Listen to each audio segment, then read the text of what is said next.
ഉൽപ്പത്തി അധ്യായം 22. അബ്രാഹത്തിന്റെ ബലി. പിന്നീടൊരിക്കൽ ദൈവം അബ്രാഹത്തെ പരീക്ഷിച്ചു. അബ്രാഹം അവിടുന്ന് വിളിച്ചു, ഇതാ ഞാൻ. അവൻ വിളി കേട്ടു. നീ സ്നേഹിക്കുന്ന നിന്റെ ഏകമകൻ ഇസഹാക്കിനെയും കൂട്ടിക്കൊണ്ട് മോറിയ ദേശത്തേക്ക് പോവുക. അവിടെ ഞാൻ കാണിച്ചു തരുന്ന മലമുകളിൽ നീ അവനെ എനിക്ക് ഒരു ദഹനബലിയായി അർപ്പിക്കണം. അബ്രാഹം അതിരാവിലെ എഴുന്നേറ്റ് കഴുതയ്ക്ക് ജീനിയിട്ട് 2 വേലക്കാരെയും മകൻ ഇസഹാക്കിനെയും കൂട്ടി ബലിക്ക് വേണ്ട വിറകും കീറിയെടുത്ത് ദൈവം പറഞ്ഞ സ്ഥലത്തേക്ക് പുറപ്പെട്ടു. 3-ാം ദിവസം അവൻ തല ഉയർത്തി നോക്കി. അപ്പോൾ അകലെ ആ സ്ഥലം കണ്ടു. അവൻ വേലക്കാരോട് പറഞ്ഞു, കഴുതയുമായി നിങ്ങൾ ഇവിടെ നിൽക്കുക. ഞാനും മകനും അവിടെ പോയി ആരാധിച്ച് തിരിച്ചു വരാം. അബ്രാഹം ദഹനബലിക്കുള്ള വിറകെടുത്ത് മകൻ ഇസഹാക്കിന്റെ ചുമലിൽ വച്ചു. കത്തിയും തീയും അവൻ തന്നെ എടുത്തു. അവർ ഒരുമിച്ച് മുമ്പോട്ട് പോയി. ഇസഹാക്ക് തന്റെ പിതാവായ അബ്രാഹത്തെ വിളിച്ചു, പിതാവേ. എന്താ മകനെ? അവൻ വിളി കേട്ടു. ഇസഹാക്ക് പറഞ്ഞു, തീയും വിറകുമുണ്ടല്ലോ, എന്നാൽ ദഹനബലിക്കുള്ള കുഞ്ഞാടെവിടെ? അവൻ മറുപടി പറഞ്ഞു, ബലിക്കുള്ള കുഞ്ഞാടിനെ ദൈവം തന്നെ തരും. അവരൊന്നിച്ച് മുമ്പോട്ട് പോയി. ദൈവം പറഞ്ഞ സ്ഥലത്തെത്തിയപ്പോൾ അബ്രാഹം അവിടെ ഒരു ബലിപീഠം പണിതു. വിറക് അടുക്കി വെച്ചിട്ട് ഇസഹാക്കിനെ ബന്ധിച്ച് വിറകിനു മീതെ കിടത്തി. മകനെ ബലി കഴിക്കാൻ അബ്രാഹം കത്തിയെടുത്തു. തൽക്ഷണം കർത്താവിന്റെ ദൂതൻ ആകാശത്ത് നിന്ന് അബ്രാഹം അബ്രാഹം എന്ന് വിളിച്ചു. ഇതാ ഞാൻ. അവൻ വിളി കേട്ടു. കുട്ടിയുടെ മേൽ കൈവയ്ക്കരുത്, അവനെ ഒന്നും ചെയ്യരുത്. നീ ദൈവത്തെ ഭയപ്പെടുന്നുവെന്ന് എനിക്കിപ്പോൾ ഉറപ്പായി. കാരണം നിന്റെ ഏകപുത്രനെ എനിക്ക് തരാൻ നീ മടി കാണിച്ചില്ല. അബ്രാഹം തലപൊക്കി നോക്കിയപ്പോൾ തന്റെ പിന്നിൽ മുൾച്ചെടികളിൽ കൊമ്പുടക്കി കിടക്കുന്ന ഒരു മുട്ടാടിനെ കണ്ടു. അവൻ അതിനെ മകനു പകരം ദഹനബലി അർപ്പിച്ചു. അബ്രാഹാം ആ സ്ഥലത്തിന് യാഹ്വേയിരെ എന്ന് പേരിട്ടു.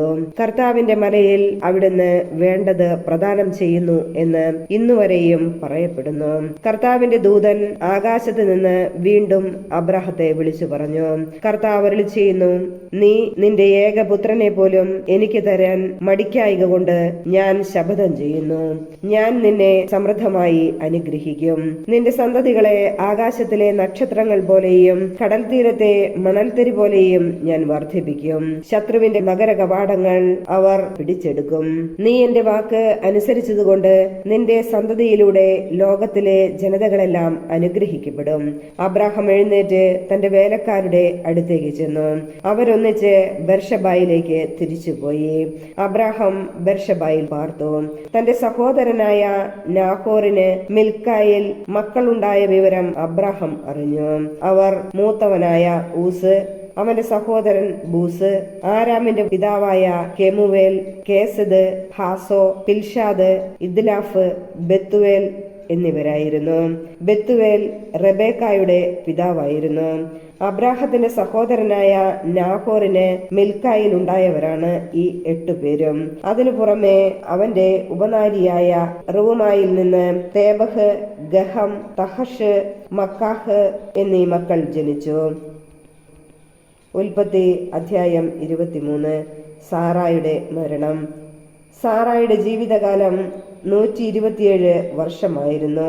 കാനാനിലുള്ള ഹെബ്രോൺ എന്നറിയപ്പെടുന്ന കിരിയാത്ത് അർബായിൽ വെച്ച് അവൾ മരിച്ചു. അബ്രാഹാം സാറായെ പറ്റി വിലപിച്ചു. മരിച്ചവളുടെ അടുക്കൽ നിന്ന് എഴുന്നേറ്റ് ചെന്ന് അവൻ ഹിത്യരോട് പറഞ്ഞു, ഞാൻ നിങ്ങളുടെ ഇടയിൽ വന്നു പാർക്കുന്ന ഒരു വിദേശിയാണ്. മരിച്ചവളെ സംസ്കരിക്കാൻ എനിക്കൊരു ശ്മശാന സ്ഥലം തരിക. ഹിത്യർ അവനോട് പറഞ്ഞു, പ്രഭു കേട്ടാലും. അങ്ങ് ഞങ്ങളുടെ ഇടയിലെ ശക്തനായ പ്രഭുവാണ്. മരിച്ചവളെ ഞങ്ങളുടെ ഏറ്റവും നല്ല കല്ലറയിൽ അടക്കുക. ഞങ്ങളാരും ഞങ്ങളുടെ കല്ലറ അങ്ങേക്ക് നിഷേധിക്കുകയില്ല. മരിച്ചവളെ അടക്കാൻ തടസ്സം നിൽക്കുകയുമില്ല. അബ്രാഹാം എഴുന്നേറ്റ് നാട്ടുകാരായ ഹിത്യരെ വണങ്ങി. അവൻ അവരോട് പറഞ്ഞു, ഞാൻ മരിച്ചവളെ ഇവിടെ സംസ്കരിക്കുന്നത് നിങ്ങൾക്ക് സമ്മതമാണെങ്കിൽ സോഹാറിന്റെ പുത്രനായ എഫ്രോണിനോട് എനിക്ക് വേണ്ടി മാധ്യസ്ഥം പറയുക. അവൻ മക്പലായിൽ തന്റെ വയലിലെ അതിർത്തിയിലുള്ള ഗുഹ അതിന് മുഴുവൻ വിലയ്ക്ക് എനിക്ക് തരട്ടെ. ശ്മശാനമായി ഉപയോഗിക്കാൻ അതിന്റെ കൈവശാവകാശം നിങ്ങളുടെ മുമ്പിൽ വെച്ച് അവൻ എനിക്ക് നൽകട്ടെ. എഫ്രോൺ ഹിത്യരുടെ ഇടയിൽ ഇരിപ്പുണ്ടായിരുന്നു. ഹിത്യരും നഗരവാതിലിലൂടെ കടന്നുപോയ എല്ലാവരും കേൾക്കെ അവൻ അബ്രാഹത്തോട് പറഞ്ഞു, അങ്ങനെയല്ല പ്രഭോ, ഞാൻ പറയുന്നത് കേൾക്കുക. നിലവും അതിലുള്ള ഗുഹയും എന്റെ ആൾക്കാരുടെ മുമ്പിൽ വെച്ച് അങ്ങേക്ക് ഞാൻ തരുന്നു. അങ്ങയുടെ മരിച്ചവളെ അടക്കിക്കൊള്ളുക. അബ്രാഹാം നാട്ടുകാരെ കുമ്പിട്ട് വണങ്ങി. നാട്ടുകാർ കേൾക്കെ അവൻ എഫ്രോണിനോട് പറഞ്ഞു, നിങ്ങൾ എനിക്ക് അത് തരുമെങ്കിൽ ദയ ചെയ്ത് ഞാൻ പറയുന്നത് കേൾക്കുക. നിലത്തിന്റെ വില ഞാൻ തരാം, അത് സ്വീകരിക്കണം. മരിച്ചവളെ ഞാൻ അതിൽ അടക്കിക്കൊള്ളാം. എഫ്രോൺ അബ്രാഹത്തോട് പറഞ്ഞു, പ്രഭോ, എന്റെ സ്ഥലത്തിന് 400 ഷെക്കൽ വെള്ളിയെ വിലയുള്ളൂ. നാം തമ്മിലാവുമ്പോൾ അത് വലിയൊരു കാര്യമാണോ? അങ്ങയുടെ മരിച്ചവളെ സംസ്കരിച്ചു കൊള്ളുക.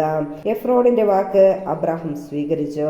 ഹിത്യർ കേൾക്കെ എഫ്രോൺ പറഞ്ഞതുപോലെ 400 ഷെക്കൽ വെള്ളി കച്ചവടക്കാരുടെ ഇടയിലെ നടപ്പനുസരിച്ച് അവൻ എഫ്രോണിന് തൂക്കിക്കൊടുത്തു. മാമ്രയ്ക്ക് കിഴക്ക് വശത്ത് മക്പനായിലെ എഫ്രോണിനുണ്ടായിരുന്ന നിലം അതിന്റെ 4 അതിർത്തികൾ വരെയും അതിലെ ഗുഹയും വൃക്ഷങ്ങളും സഹിതം ഹിത്യരുടെയും നഗരവാതിൽക്കൽ കൂടി കടന്നുപോയവരുടെയും മുമ്പാകെ വച്ച് അബ്രാഹത്തിന് അവകാശമായി കിട്ടി. അതിനുശേഷം അബ്രാഹാം ഭാര്യ സാറായെ കാനാൻ ദേശത്ത് മാമ്രയുടെ കിഴക്ക് ഹെബ്രോണിൽ മക്പനായിലെ വയലിലുള്ള ഗുഹയിൽ അടക്കി. ആ നിലവും അതിലെ ഗുഹയും അബ്രാഹത്തിന് ഹിത്യരിൽ നിന്ന് ശ്മശാന ഭൂമിയായി കൈവശം കിട്ടി. ഉൽപ്പത്തി അധ്യായം 24. ഇസഹാക്കും റബേക്കായും. അബ്രാഹത്തിന് പ്രായമേറെയായി. കർത്താവ് എല്ലാ കാര്യങ്ങളിലും അവനെ അനുഗ്രഹിച്ചു. അവൻ തന്റെ എല്ലാ വസ്തുക്കളുടെയും മേൽനോട്ടക്കാരനും തന്റെ ഭവനത്തിലെ ഏറ്റവും പ്രായം കൂടിയവനുമായ വേലക്കാരനെ വിളിച്ചു പറഞ്ഞു, നിന്റെ കൈ എന്റെ തുടയുടെ കീഴെ വയ്ക്കുക. ഞാൻ പാർക്കുന്ന ഈ നാട്ടിലെ കാനാന്യരുടെ പെൺമക്കളിൽ നിന്ന് എന്റെ മകന് ഭാര്യയെ തിരഞ്ഞെടുക്കുകയില്ലെന്ന് ആകാശത്തിന്റെയും ഭൂമിയുടെയും ദൈവമായ കർത്താവിന്റെ നാമത്തിൽ നിന്നെ കൊണ്ട് ഞാൻ സത്യം ചെയ്യിക്കും. എന്റെ നാട്ടിൽ എന്റെ ചാർച്ചക്കാരുടെ അടുക്കൽ പോയി അവരിൽ നിന്ന് എന്റെ മകൻ ഇസഹാക്കിന് ഭാര്യയെ കണ്ടുപിടിക്കണം. അപ്പോൾ ദാസൻ ചോദിച്ചു, ആ സ്ത്രീക്ക് എന്നോടുകൂടെ ഈ നാട്ടിലേക്ക് പോരാൻ ഇഷ്ടമില്ലെങ്കിലോ? അങ്ങ് വിട്ടുപോന്ന നാട്ടിലേക്ക് അങ്ങയുടെ മകനെ ഞാൻ കൊണ്ടുപോകണമോ? അബ്രാഹാം പറഞ്ഞു, എന്റെ മകനെ അങ്ങോട്ട് കൊണ്ടുപോകരുത്. എന്റെ പിതാവിന്റെ വീട്ടിൽ നിന്നും ചാർച്ചക്കാരിൽ നിന്നും എന്നെ പുറത്തു കൊണ്ടുവന്നവനും എന്നോട് സംസാരിച്ചവനും നിന്റെ സന്തതികൾക്ക് ഈ ഭൂമി ഞാൻ തരുമെന്ന് വാഗ്ദാനം ചെയ്തവനുമായ ആകാശത്തിന്റെ ദൈവമായ കർത്താവ് തന്റെ ദൂതനെ നിനക്ക് മുൻപേ അയക്കും. നീ അവിടെ നിന്ന് എന്റെ മകന് ഒരു ഭാര്യയെ കണ്ടെത്തുകയും ചെയ്യും. എന്നാൽ ആ സ്ത്രീക്ക് നിന്നോടുകൂടെ പോരാൻ ഇഷ്ടമില്ലെങ്കിൽ എന്റെ ഈ ശപഥത്തിൽ നിന്ന് നീ വിമുക്തനാണ്. എന്റെ മകനെ അങ്ങോട്ട് തിരികെ കൊണ്ടുപോകരുതെന്ന് മാത്രം. തന്റെ യജമാനനായ അബ്രാഹത്തിന്റെ തുടയ്ക്ക് കീഴെ കൈവച്ച് ഭൃത്യൻ സത്യം ചെയ്തു. അനന്തരം ഭൃത്യൻ യജമാനന്റെ ഒട്ടകങ്ങളിൽ 10 എണ്ണവും വിലപിടിപ്പുള്ള ധാരാളം വസ്തുക്കളുമായി പുറപ്പെട്ടു. അവൻ മെസ്സപ്പൊട്ടാമിയായിൽ നാഹോറിന്റെ നഗരത്തിലെത്തി. വൈകുന്നേരം സ്ത്രീകൾ വെള്ളം കോരാൻ വരുന്ന സമയത്ത് അവൻ ഒട്ടകങ്ങളെ പട്ടണത്തിന് വെളിയിൽ വെള്ളമുള്ള ഒരു കിണറിനടുത്ത് നിർത്തി. അനന്തരം അവൻ പ്രാർത്ഥിച്ചു, എന്റെ യജമാനനായ അബ്രാഹത്തിന്റെ ദൈവമായ കർത്താവേ, ഇന്ന് എന്റെ ദൗത്യം അങ്ങ് വിജയിപ്പിക്കണമേ. എന്റെ യജമാനന്റെ മേൽ കനിയണമേ. ഞാൻ ഇതാ ഈ കിണറ്റുകരയിൽ നിൽക്കുകയാണ്. ഇന്നാട്ടിലെ പെൺകുട്ടികൾ വെള്ളം കോരാൻ വരുന്നുണ്ട്. നിന്റെ കുടം താഴ്ത്തി തരിക, ഞാൻ കുടിക്കട്ടെ എന്ന് പറയുമ്പോൾ ഇതാ കുടിച്ചുകൊള്ളുക, നിങ്ങളുടെ ഒട്ടകങ്ങൾക്കും ഞാൻ വെള്ളം കോരിത്തരാം എന്ന് പറയുന്ന പെൺകുട്ടിയായിരിക്കട്ടെ അങ്ങയുടെ ദാസനായ ഇസഹാക്കിന് അങ്ങ് നിശ്ചയിച്ചിരിക്കുന്നവൾ.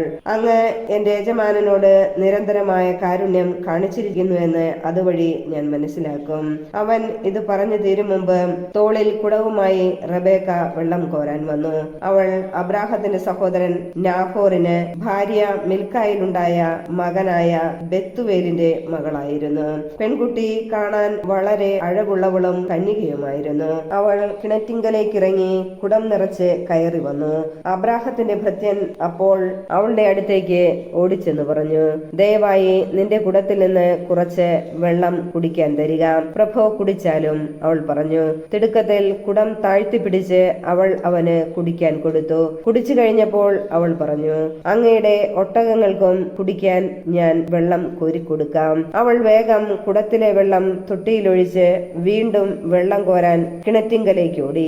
ഒട്ടകങ്ങൾക്കെല്ലാം വെള്ളം കോരിക്കൊടുത്തു. തന്റെ യാത്ര കർത്താവ് ശുഭമാക്കിയോ ഇല്ലയോ എന്നറിയാൻ അവൻ നിശബ്ദനായി അവളെ തന്നെ നോക്കി നിന്നു. ഒട്ടകങ്ങൾ കുടിച്ചു കഴിഞ്ഞപ്പോൾ അവൻ 1/2 ശെക്കൽ തൂക്കമുള്ള ഒരു സ്വർണ്ണ മോതിരവും 10 ശെക്കൽ തൂക്കമുള്ള 2 പൊൻ വളകളും അവൾക്ക് നൽകിക്കൊണ്ട് പറഞ്ഞു, നീ ആരുടെ മകളാണെന്ന് ദയവായി എന്നോട് പറയുക. നിന്റെ പിതാവിന്റെ ഭവനത്തിൽ ഞങ്ങൾക്ക് രാത്രി കഴിക്കാൻ ഇടം കാണുമോ? അവൾ പറഞ്ഞു, നാഹോറിന് മിൽക്കായിൽ ജനിച്ച ബെത്തുവേലിന്റെ മകളാണ് ഞാൻ. അവൾ തുടർന്നു, ഞങ്ങൾക്ക് കാലിത്തീറ്റയും കച്ചിയും വേണ്ടുവോളമുണ്ട്, താമസിക്കാൻ മുറിയുമുണ്ട്. അവൻ തലകുനിച്ച് കർത്താവിനെ ആരാധിച്ചുകൊണ്ട് പറഞ്ഞു, എന്റെ യജമാനനായ അബ്രാഹത്തിന്റെ ദൈവമായ കർത്താവ് വാഴ്ത്തപ്പെട്ടവൻ. തന്റെ കാരുണ്യവും വിശ്വസ്തതയും അവിടുന്ന് അവനിൽ നിന്ന് പിൻവലിച്ചിട്ടില്ല. എന്റെ യജമാനന്റെ ചാർച്ചക്കാരുടെ വീട്ടിലേക്ക് അവിടുന്ന് എന്നെ നയിക്കുകയും ചെയ്തിരിക്കുന്നു. പെൺകുട്ടി ഓടിച്ചെന്ന് അമ്മയുടെ വീട്ടുകാരെ വിവരമറിയിച്ചു. റെബേക്കായ്ക്ക് ലാബാൻ എന്നു പേരുള്ള ഒരു സഹോദരൻ ഉണ്ടായിരുന്നു. അവൻ ഉടനെ കിണറ്റുകരയിൽ ആ മനുഷ്യന്റെ അടുത്തേക്ക് ഓടിച്ചെന്നു. മോതിരവും വളകളും സഹോദരിയുടെ കൈകളിൽ കാണുകയും ആ മനുഷ്യൻ ഇങ്ങനെ എന്നോട് സംസാരിച്ചു എന്ന് അവൾ പറഞ്ഞത് കേൾക്കുകയും ചെയ്തപ്പോൾ ലാബാൻ അവന്റെ അടുത്തേക്ക് ചെന്നു. അവൻ അപ്പോഴും കിണറ്റുകരയിൽ ഒട്ടകങ്ങളുടെ അടുത്ത് നിൽക്കുകയായിരുന്നു.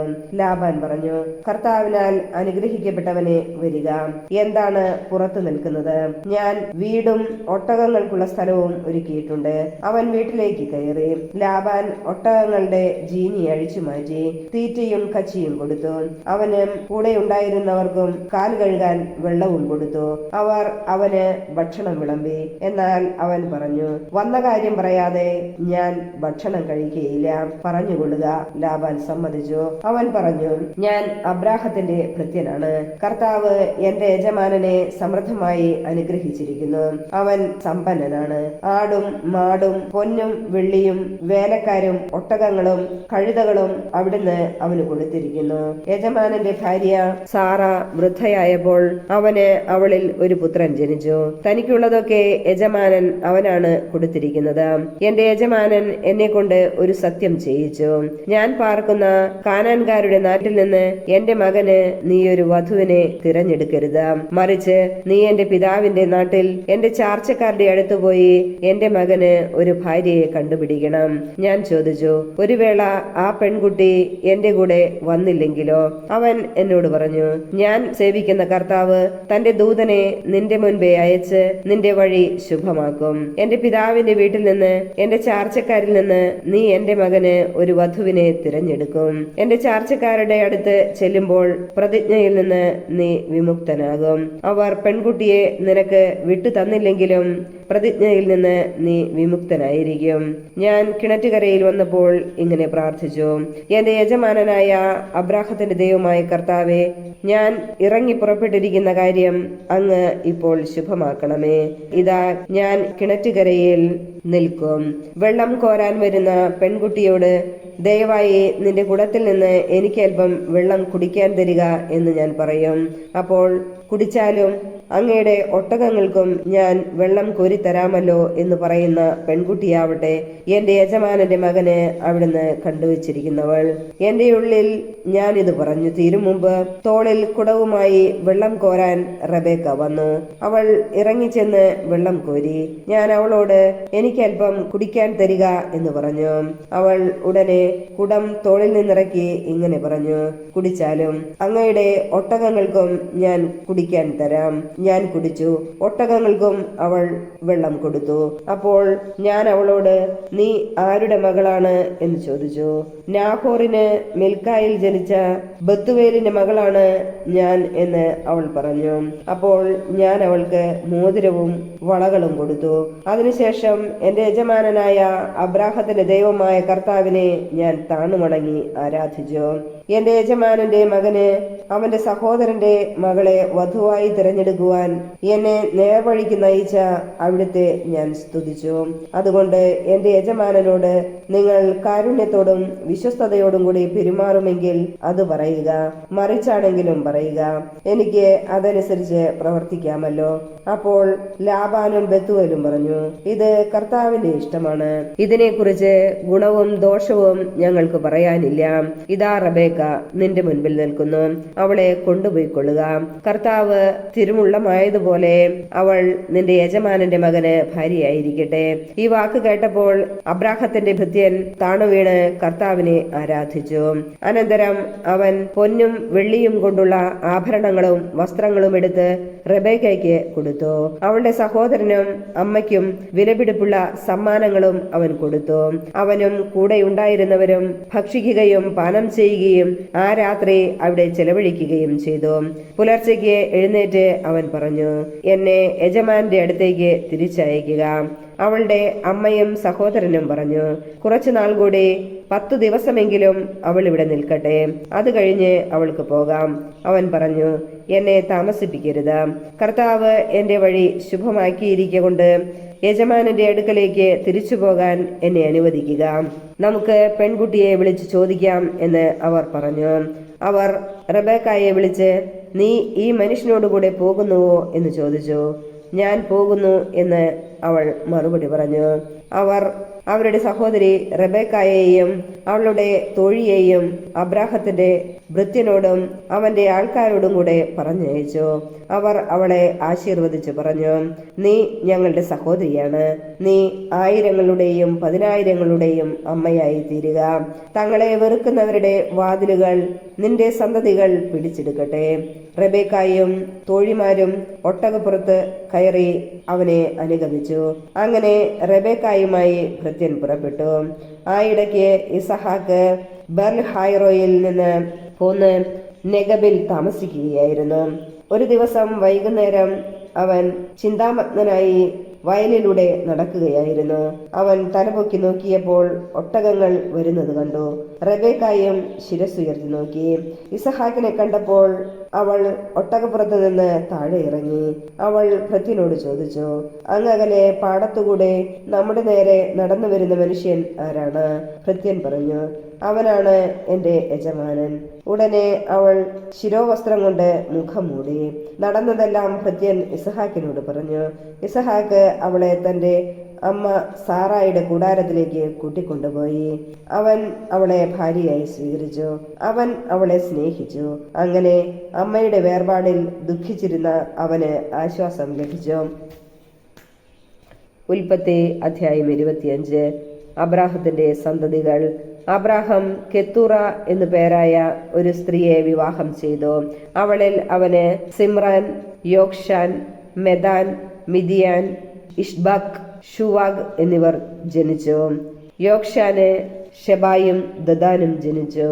ദദാന്റെ മക്കളാണ് അഷൂറിം, ലത്തൂഷിം, ലവൂമിം എന്നിവർ. മിദിയാന്റെ മക്കൾ ഏഫ, ഏഫർ, ഹനോക്ക്, അബീദ, എൽദ എന്നിവരാണ്. ഇവർ കെത്തൂറായുടെ സന്താനങ്ങളാണ്. അബ്രാഹം തനിക്കുണ്ടായിരുന്നതെല്ലാം ഇസഹാക്കിന് കൊടുത്തു. തന്റെ ഉപനാരികളിലുണ്ടായ മക്കൾക്കും അബ്രാഹം ധാരാളം സമ്മാനങ്ങൾ നൽകി. താൻ ജീവിച്ചിരുന്നപ്പോൾ തന്നെ അവരെയെല്ലാം മകനായ ഇസഹാക്കിൽ നിന്ന് ദൂരെ കിഴക്കൻ ദേശത്തേക്ക് അയച്ചു. അബ്രാഹത്തിന്റെ മരണം. അബ്രാഹത്തിന്റെ ആയുഷ്കാലം 175 വർഷമായിരുന്നു. തന്റെ വർഷങ്ങൾ പൂർത്തിയായപ്പോൾ തികഞ്ഞ വാർദ്ധക്യത്തിൽ അബ്രാഹം അന്ത്യശ്വാസം വലിക്കുകയും തന്റെ ജനത്തോട് ചേരുകയും ചെയ്തു. മക്കളായ ഇസഹാക്കും ഇസ്മായേലും മാമ്രയുടെ എതിർവശത്ത് സോഫാർ എന്ന ഹിത്യന്റെ മകനായ എഫ്രോണിന്റെ വകയായിരുന്ന മക്പെല ഗുഹയിൽ അവനെ അടക്കി. ഹിത്യരിൽ നിന്ന് അബ്രാഹം വിലയ്ക്ക് വാങ്ങിയതായിരുന്നു ആ വയൽ. അവിടെ അബ്രാഹം ഭാര്യ സാറായോടൊപ്പം സംസ്കരിക്കപ്പെട്ടു. അബ്രാഹത്തിന്റെ മരണത്തിന് ശേഷം ദൈവം അവന്റെ പുത്രൻ ഇസഹാക്കിനെ അനുഗ്രഹിച്ചു. അവൻ ബെർലഹായിറോയിൽ പാർത്തു. ഇസ്മായേലിന്റെ സന്തതികൾ. സാറായുടെ ദാസിയായ ഈജിപ്തുകാരി ഹാഗാറിൽ അബ്രാഹത്തിനുണ്ടായ ഇസ്മായേലിന്റെ മക്കൾ ഇവരാണ്. ജനനക്രമമനുസരിച്ച് ഇസ്മായേലിന്റെ മക്കളുടെ പേരുവിവരം: ഇസ്മായേലിന്റെ കടിഞ്ഞൂൽ പുത്രൻ നെബായോത്ത്, തുടർന്ന് കേദാർ, അദ്ബേൽ, മിബ്സാം, മിഷ്മ, ദൂമ, മസ്സ, ഹദാദ്, തേമ, യത്തൂർ, നഫീഷ്, കേദമ. ഇവരാണ് ഇസ്മായേലിന്റെ പുത്രന്മാർ.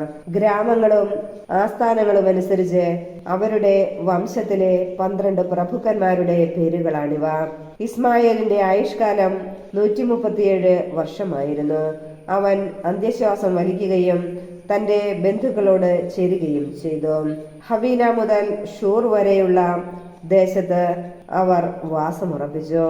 അസീറിയയിലേക്കുള്ള വഴിയിൽ ഈജിപ്തിന്റെ എതിർവശത്താണ് ഷൂർ.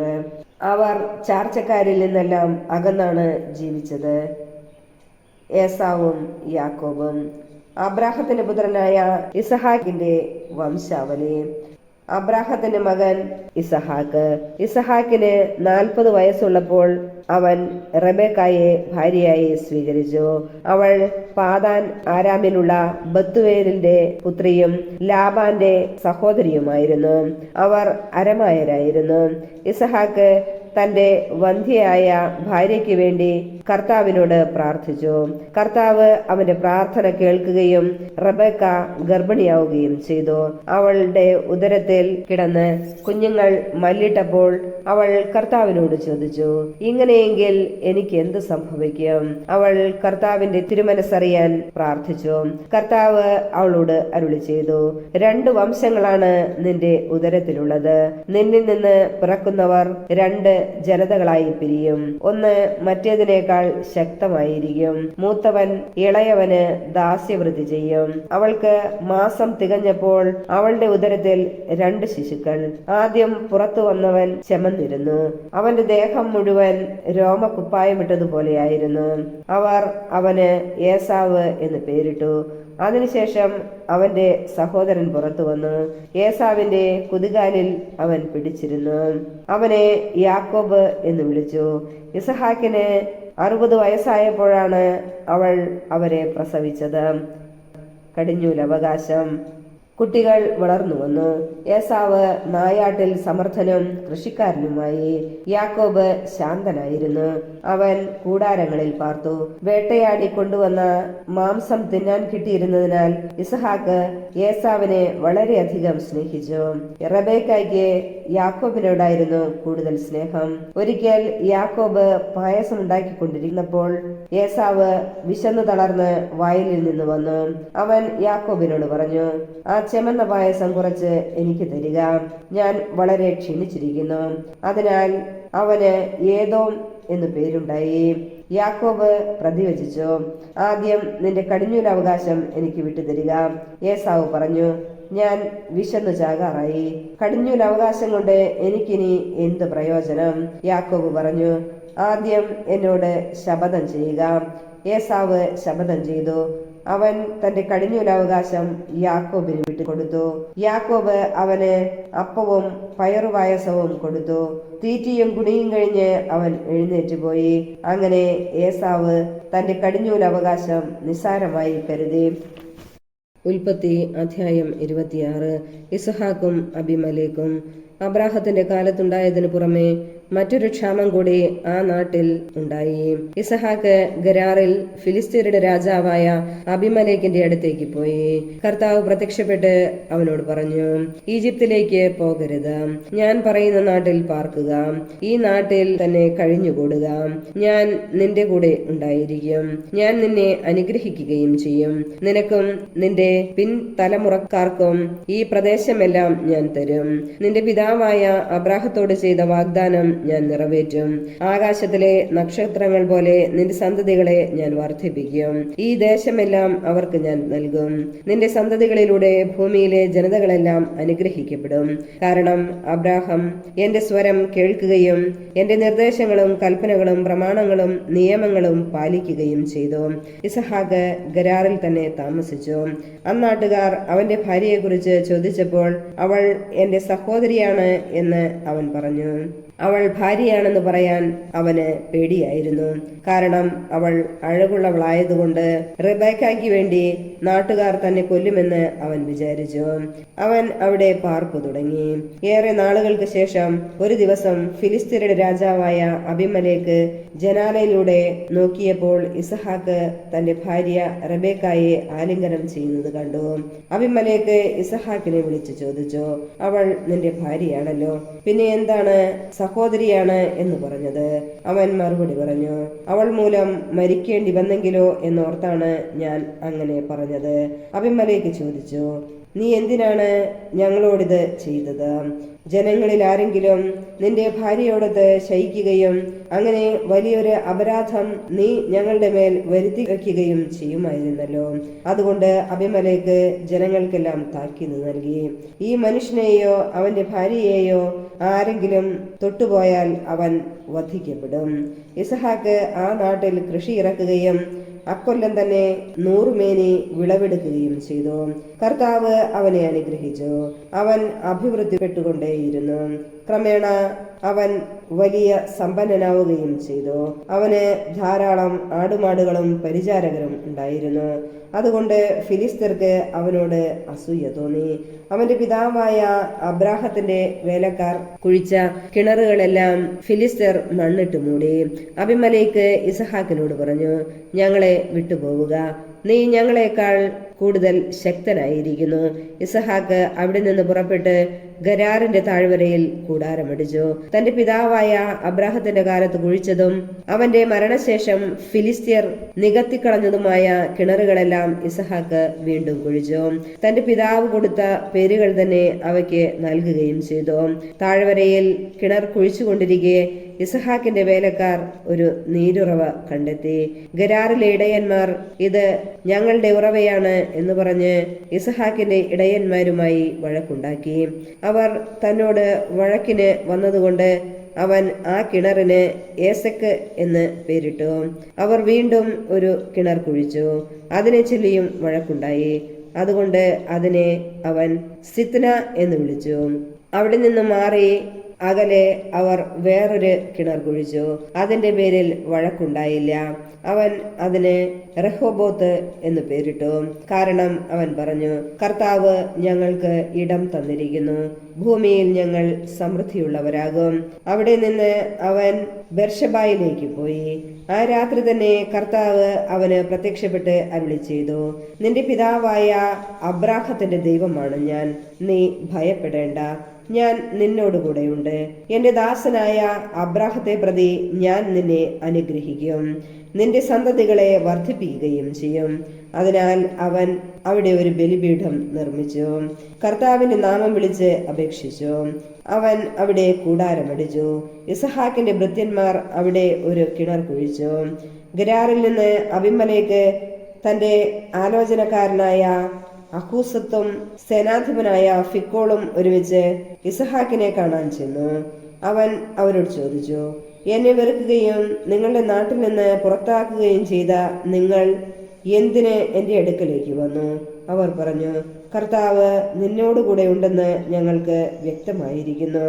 അതുകൊണ്ട് നാം തമ്മിൽ സത്യം ചെയ്ത് ഒരു ഉടമ്പടി ഉണ്ടാക്കുക നല്ലതെന്ന് ഞങ്ങൾക്ക് തോന്നി. ഞങ്ങൾ നിന്നെ ഉപദ്രവിക്കാതിരിക്കുകയും നിനക്ക് നന്മ മാത്രം ചെയ്യുകയും സമാധാനത്തിൽ നിന്നെ പറഞ്ഞയക്കുകയും ചെയ്തതുപോലെ നീയും ഞങ്ങളെ ഉപദ്രവിക്കാതിരിക്കണം.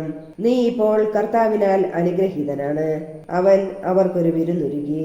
അവർ തിന്നുകയും കുടിക്കുകയും ചെയ്തു.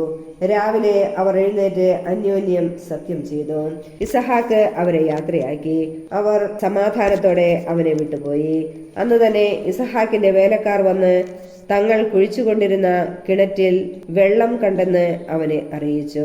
അവൻ അതിന് ഷേബ എന്ന് പേരിട്ടു. അതിനാൽ ഇന്നും ആ പട്ടണത്തിന് ബെർഷെബ എന്നാണ് പേര്. 40 വയസ്സായപ്പോൾ ഏസാവ് ഹിത്യനായ ബേരിയുടെ പുത്രി യൂദിത്തിനെയും ഹിത്യനായ ഏലോണിന്റെ പുത്രി ബസ്മത്തിനെയും വിവാഹം ചെയ്തു. അവർ ഇസഹാക്കിന്റെയും റെബേക്കായുടെയും ജീവിതം ദുഃഖപൂർണമാക്കി.